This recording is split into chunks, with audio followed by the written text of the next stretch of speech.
자, 모세를 말할 때마다 신학적으로 접근했는데 오늘은 특별히 좀 그 역사적으로 모세의 이야기를 좀 다뤄보고자 합니다. 자, 우리 11장 23절 같이 한번 읽어봅시다. 자, 11장 23절 같이 읽겠습니다. 시작. 믿음으로 모세가 낳았을 때에 그 부모가 아름다운 아이임을 보고 석 달 동안 숨겨 왕의 명령을 무서워하지 아니하였으며. 자, 여기서 처음 등장하는 사람이 모세가 아니라 그 부모인데, 자, 아므람이라는 사람이 모세의 아버지고 또 그 어머니의 이름은 요게벳입니다. 자, 그런데 이 두 사람의 그 지파가 어느 지파냐면 레위 지파.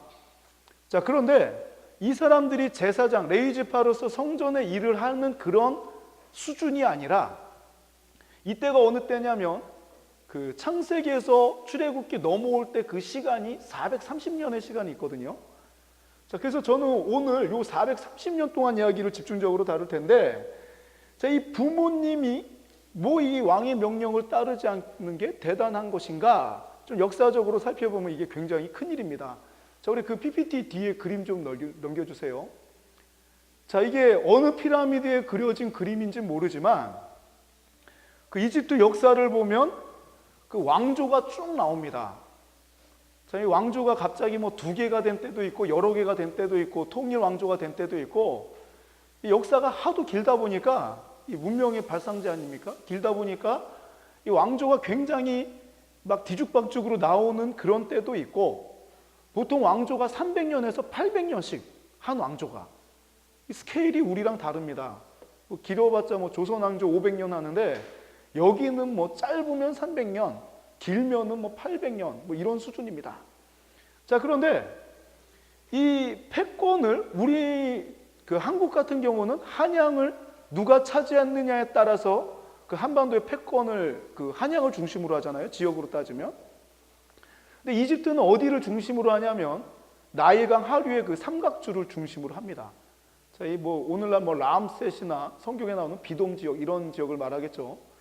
자, 그런데 이 이스라엘 백성들이 430년 동안 살던 시대에 300년 동안은 이 왕조가 순수 애굽 왕조가 지배했던 때고, 갑자기 어느 일이 벌어지냐면 여기 그림을 잘 보세요. 말 타고 이 전차 뒤에서 활을 겨누고 있는 사람의 복장을 보면 이집트 복장이 아닙니다. 이집트는 다 상의 탈이거든요. 자, 이 사람 굉장히 독특한 사람, 굉장히 그 강력한 군사력을 앞세워서 넘어온 민족들. 300년 동안은 그 순수 애굽인들이 통치를 하지만, 파라오가 애굽인이었지만 이 130년 동안은 파라오가 누구냐면, 이거 누가 글씨를 참 잘 써놨어요. 뭐 글씨 한번 읽어봅시다. 시작. 고대 이집트의 굴욕과 황금 시대, 힉소스 시대부터 람세스의 신왕조까지. 이 힉소스라는 그 특별한 그 민족이 등장을 하는데, 얘네들이 누구냐면 힉소스 민족이 정해져 있는 것이 아니라 아시아랑 아시아권에서 여러 호남 민족들이 지금 그 애굽으로 쳐들어와서 왕조를 하나 세우는데, 이 왕조 이름이 힉소스입니다. 그래서 이게 어디까지 거슬러 올라가냐면 그 힉소스 이 그룹의 등장이 기원전 2000년 때부터 이 중동 전역에서 일어난 그 동쪽 지중해의 연안으로 민족 대이동이 있었는데, 이때 그 인도도 영향을 받습니다. 아마 이 역사 공부한 사람들은 알 것 같아요. 원래 인도 사람들이 지금 굉장히 예쁘게 생겼잖아요. 그렇죠? 피부가 약간 까면서 그렇지 얼굴만 딱 보면은 굉장히 미남 형님들입니다. 그런데 원래 여기 살았던 사람들은 이렇게 잘생긴 사람들이 아니라 코도 넓고 좀 동남아 계통의 드라비족이 살다가 위에서 민족 대이동을 하면서 아리안족이 이 인도 지역을 점령해서 지금까지 살고 있고, 이 민족 이동을 하면서 이 힉소스라는 아시아 그룹, 즉 셈족이 애굽 지역을 통치하게 됩니다. 그래서 이때 문제가 되는 게 어떤 일이냐면, 이스라엘 민족들이 우리가 알고 있는 성경 지식은 그 노예로 살았다고 알고 있잖아요. 그렇죠? 왜냐하면 출애굽기 첫 시작이 430년 점프해서 된 이야기이기 때문에 후대 이야기를 말해서 이 400년 동안 노예로 알고 있는데, 처음 들어갔을 때는 노예가 아니라 그냥 이집트 사람이었습니다. 똑같은 동등한. 자, 그래서 우리 한번 말씀 한 번 볼게요. 여기 제가 PPT로는 준비 못했는데 출애굽기 1장 한번 볼까요? 그 430년 점프하기 전에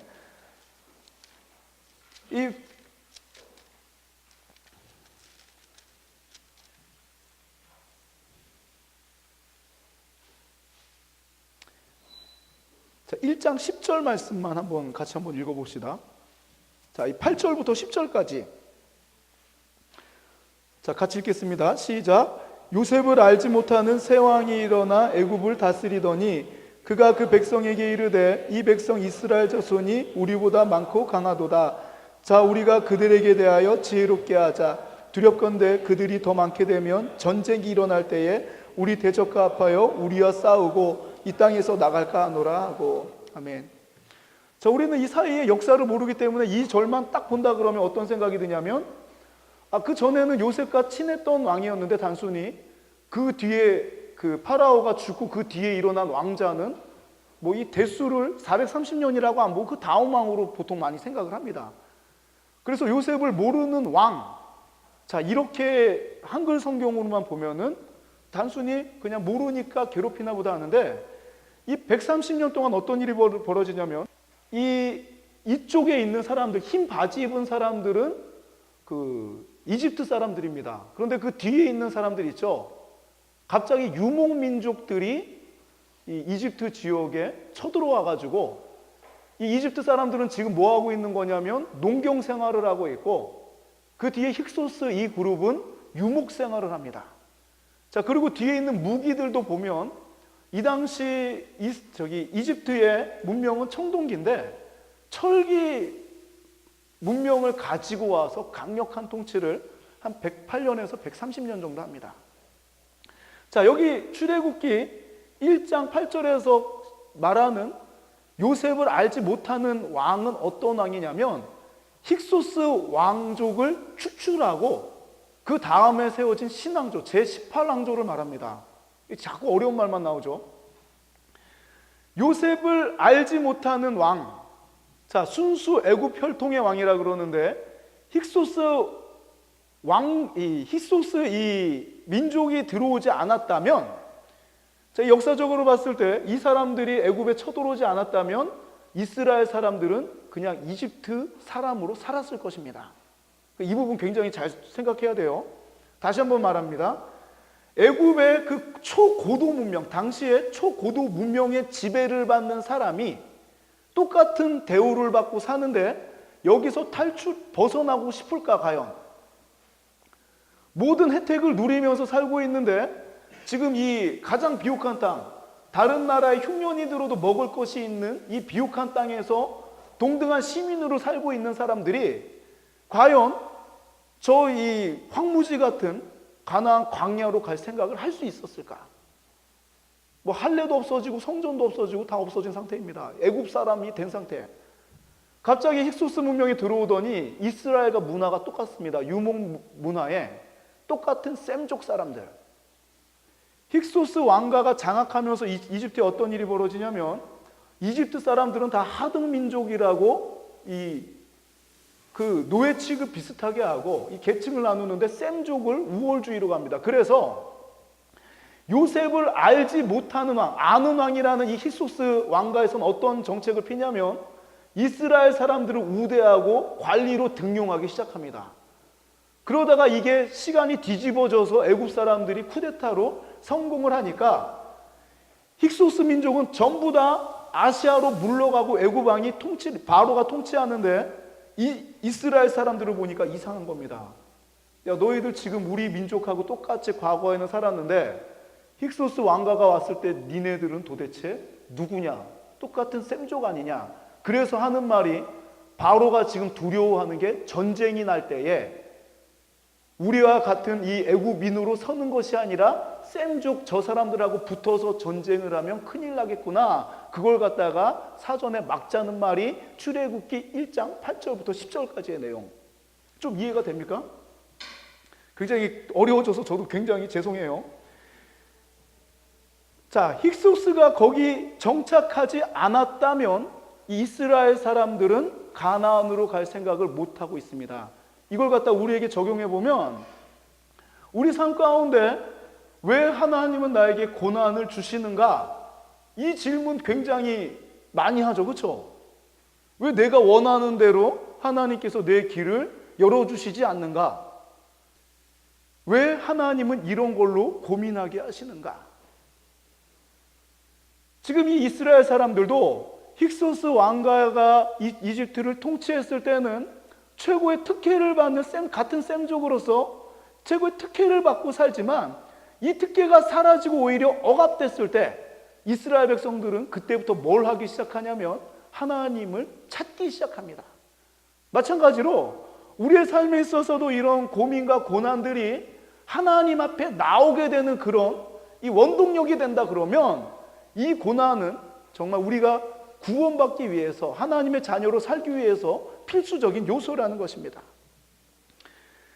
자, 이 이후에 힉소스 왕조가 물러간 이후에 제가 보기에는 이 바로가 이 출애굽기 1장에 등장하는 바로가 세계사에서 말하는 그 아멘호텝이라는 이집트 왕으로 저는 설이 두 가지 우세설이 있습니다. 그 출애굽 그 시대를 BC 15세기로 보느냐 13세기로 보느냐 그 유력설이 두 개가 있는데 좀 정통적인 교회에서는 BC 15세기로 봅니다. 그렇게 되면 이 당시 정권을 잡았던 사람이 아멘호텝이라는 사람인데, 자, 이 아멘호텝이라는 사람이 정권을 잡으면서 셈족하고 잘 놀았던 저 이스라엘 사람들, 자, 이 노역의 대상으로 삼자. 이제 더 이상 동등하지 않다. 너희들은 우리가 힘들었을 때 너희가 특혜를 받았으니까 이제 우리 세상이니까 너희들은 대규모 건축공사와 토목공사에 동원되라. 자, 그리고 더 어떤 말을 하냐면 더 인구수가 많아지니까 남자아이는 전부 다 죽이라는 정책을 이 아멘호텝이라는 사람이 시작을 하기 시작합니다. 왕의 권력이 막강해가지고 그 법이 사람을 어기면 죽는다 그러면 그 법을 안 따를 사람이 없습니다. 자기 자녀를 죽이더라도 내가 살기 위해서 남자아이들은 다 죽이고 산파들도 내가 살려면은 여자아이만 받고 남자아이는 죽여야 됩니다. 그런데 지금 다 히브리서로 넘어옵니다. 11장 23절을 보면 이 부모가 갑자기 힉소스 정권이 망하고 새로운 바로가 등장해서 완전 독재 이상의 그런 박해를 가하는데도 그 죽음의 명령일지라도 나는 믿음으로 이 아이를 살려냈다는 것입니다. 그래서 그 믿음이 대단하다는 것입니다. 자, 우리 이 PPT 좀 넘겨주세요. 자, 우리 히브리서 11장 24절 말씀 한번 봅시다. 잠깐만요. 이거 좀 설명하고 넘어갈게요. 자, 그렇다면 모세가 이 아므람과 요게벳으로부터 태어나서 석 달 동안 숨겨 있다가 갈상자에 떠내려와 갔을 때 나일강에서 목욕을 했는지 뭘 했는지 모르지만 이 바로의 공주에게 구출을 당합니다. 이집트 말로 모라는 말이 물이란 뜻이고 우세라는 말이 이 구원받은 자, 건진받은 자를 뜻합니다. 그래서 물에서 건진받았다 그래서 모세.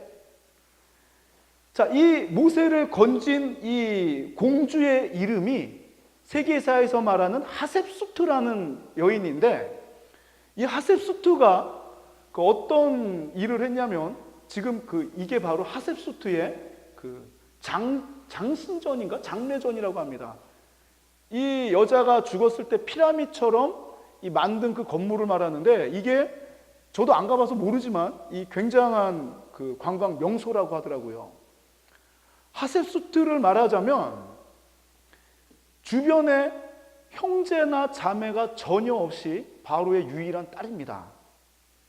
자, 그래서 이따 나중에 순장님들도 얘기하겠지만 이 나중에 그 하셉수트라는 그 단어만 네이버나 다음 구글 찾아보면 이 여인이 얼마나 대단한 여인인지 나타납니다. 그리고 거기 추가해서 요셉이 아니라 요세푸스, 그리고 그 뒤에다가 모세 아니면 하셉수트 이렇게만 쳐도 이 왕관에 대한 일화가 나오는데, 그건 나중에 순공부 때 우리 순장님들이 좀 설명을 해주시기 바랍니다. 이 다음 그림 좀 넘겨주세요. 자, 이게 이 하셉수트의 신전, 여자가 죽었는데 이렇게 기념하는 사람이 없습니다. 그래서 지금 모세는 어떤 상황이냐면 물에서 검진받고 40년 동안 하셋수트 밑에서 양육이 되었다는 것은 요세푸스의 고대사에도 나오는 이야기지만 모세가 차후 그 파라오로 차후에 애굽 왕으로 지금 간택되어 있는 상황이 바로 모세 어렸을 때의 상황입니다. 자, 이 다음 페이지로 넘겨주세요. 자, 그렇다면 우리 히브리서 11장 24절 25절 같이 한 목소리를 읽겠습니다. 같이 읽겠습니다. 시작. 믿음으로 모세는 장성하여 바로의 공주의 아들이라 칭함받기를 거절하고 도리어 하나님의 백성과 함께 고난받기를 잠시 죄악의 악을 누리는 것보다 더 좋아하고. 자, 여기서 모세가 이런 후계자, 어떻게 보면은 당시 초강대국 메소포타미아도 망해서 그쪽 힉소스가 간 거거든요. 그 수천 년의 그 역사를 자랑하는, 한 번도 망해보지 않은 이 애굽이라는 그 나라의 왕으로 지금 황제로 등극할 수 있는 그 시절인데, 자, 이 말씀을 보니까 믿음으로 모세는 장성하여 이 후계자 상속자의 자리를 거절하니까 어떻게 되냐면, 이 거절이라는 뜻이 단순히 나는 안 받겠습니다 이게 아니라 하나님의 백성과 함께 고난 받기를, 지금 이 후대로 오면은 이스라엘 백성들이 노예로 바뀌잖아요. 모세가 지금 왕의 상속자에서 나 차라리 노예처럼 살겠다고 그것을 결정하게 된 계기가 믿음으로 차라리 왕으로 사느니 노예로 사는 것이 더 좋다는 고백이 바로 히브리서 11장 24절 25절의 내용입니다. 자, 다음 페이지로 좀 넘겨주세요. 자, 한 번 더 우리 26절 마지막 절입니다. 같이 한번 읽어봅시다. 시작. 그리스도를 위하여 받는 수모를 애굽의 모든 보화보다 더 큰 재물로 여겼으니 이는 상주심을 바라봄이라. 아멘. 여기서 이 그리스도를 위하여 받는 수모, 자, 이 부분이 저도 약간 좀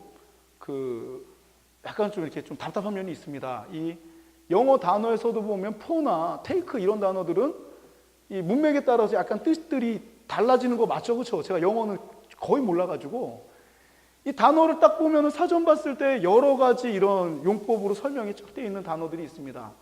근데 마찬가지로 여기서도 이 그리스도를 위하여라고 한글 성경은 번역이 됐는데 아마 이 옛날 한글하고 지금 한글하고는 많이 차이가 있거든요. 근데 이 현대인들이 더 이해하기 쉽게 이것을 직역하면은 그리스도의 치욕, 즉 이 그리스도를 위하여, 저 사람을 위하여가 아니라 그리스도가 소유하고 있는 치욕, 순환을 말합니다. 그래서 이 모세가 과거에 그리스도를 알고 그분을 위하여 수모를 받은 게 아니라, 이분을 위하여가 아니라 그리스도께서 가졌던 고난을 내가 믿기 때문에 그대로 가지고 살아가겠다는 고백이 바로 히브리서 11장 26절의 고백입니다. 즉 여기서 직역하자면 그리스도의 치욕을, 즉 그리스도께서 보여줬던 그 삶의 모습을 애굽의 모든 보화를 가지고 사는 그런 모습보다도 더 큰 재물로 여겼다는 것입니다. 그래서 보통 그럽니다. 저도 이 설교를 준비하면서 차라리 모세가 애굽의 그런 황제가 되어가지고 힉소스 민족이 셈족의 그런 우월 정책을 폈던 것처럼 모세가 이스라엘 백성들을 갖다 전부 다 관리로 등용하거나 지역을 나눠서 좀 특혜를 준다 그러면 이것이 하나님의 뜻 아니겠는가라고 현대인들은 다 생각하고 있잖아요. 그렇죠? 나를 하나님께서 세워주셔가지고 어느 자리에 앉혀주시고 무기를 풀어주셔가지고 내가 뭔가를 많이 소유해서 이걸 가지고 하나님의 뜻을 사용하는 것을 하나님의 축복으로 여기고 그걸 준비하는 사람들이 되게 많잖아요. 안 그렇습니까?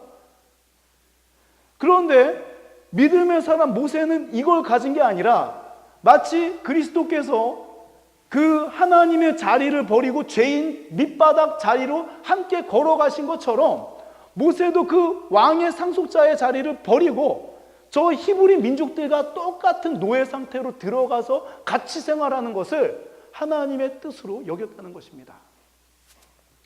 저 참 이 부분을 생각해 볼 때 참 많이 복잡해지고 마음이 무거워지더라고요.